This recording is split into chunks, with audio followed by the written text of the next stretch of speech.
Hey everybody, welcome to a brand new series on my channel. For the next 31 days you'll be seeing consistent Scooby-Doo uploads, and basically it's the 31 days of Scooby-Doo challenge that was on Twitter a few months back, and the reason why I want to do it now in a video format is so that I can talk more in depth about my choices for those individual questions, because with Twitter you're limited, so I can only say one answer, and I couldn't go really in depth in that answer, so I really wanted to discuss more on it. So what I thought I'd do is I'd make it into a video format, and at least that way I can properly, you know, indulge in and share my experience with you guys about those answers.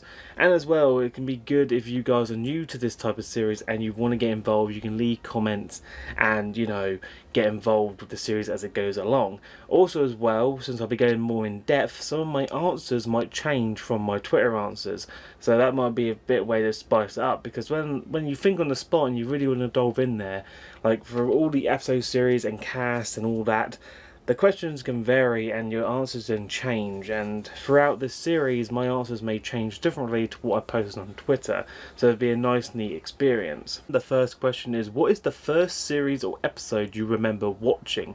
Now this is a really good one, because when I look back to my earliest memories of Scooby-Doo, I'm a 90s kid, let's just clear that up. So in the 90s there was the Scooby-Doo marathon, so when you have a lot of more older people who grew up watching Where Are You and the new Scooby-Doo movies when they first came out, those first experience. For me, growing up in the 90s was most of the time when What's New Scooby-Doo was coming out and still getting published, but also as the main concept was the Scooby-Doo marathon, where it used to show old Scooby-Doo episodes throughout the week, mostly on the weekend, and then when it was the 6 weeks term off for our school and that, we used to have nothing but Scooby-Doo on pretty much TV non-stop from about 10 to 5, and it used to always play like that every single day.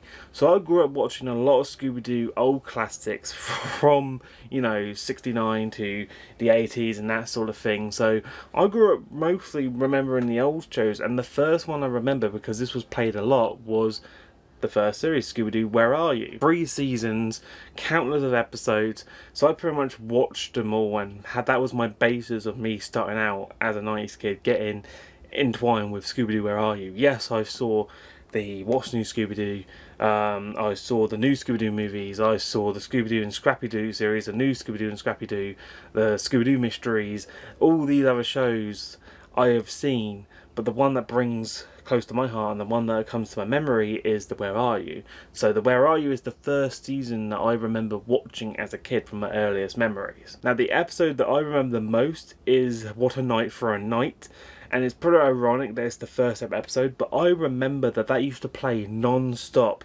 Like pretty much every single day that episode used to be on, and I still remember it bit by bit. So for me to say it's the first one, just because it's the first episode of the series and the one that started it all, I know it's a bit corny, but it's the one I vaguely remember. If I go back to my memories, yes, I got Space Kook and all that, but like Charlie the Robot, but from earliest memories, it's a What a Night for a Night.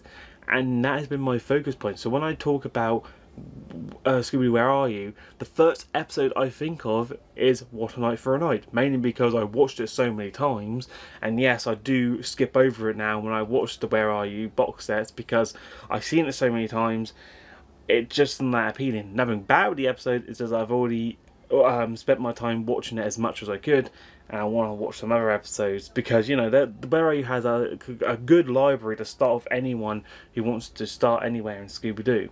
But for me, it has to be Where Are You. And as well, the episode with the whole, you know, night coming alive at full moon was a really nice touch.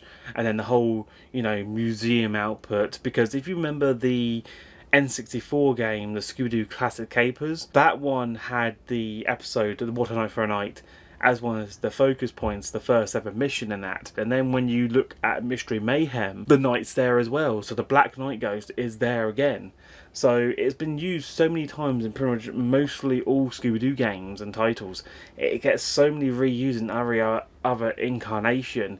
It's such a good focal point. So for me to say it is my favourite one is an understatement, and you know, I see it everywhere. You know, it's just all over the place. I cannot avoid it. But yeah, that was the day one challenge question for this series. Hope you guys have enjoyed. If you did, please remember to show your support by liking the video, subscribing, leave a comment as well on what your answer was to this question for today's video. Join me tomorrow as we take on day 2 challenge, and I think this is really good. We're going to cross off some major titles, and especially day 2 is going to be chock block. So yeah, stick around, subscribe to the series, check out the playlist, message me on Twitter what your thoughts and all that, and I'll see you in tomorrow's video. But until then, you take care everybody. Bye.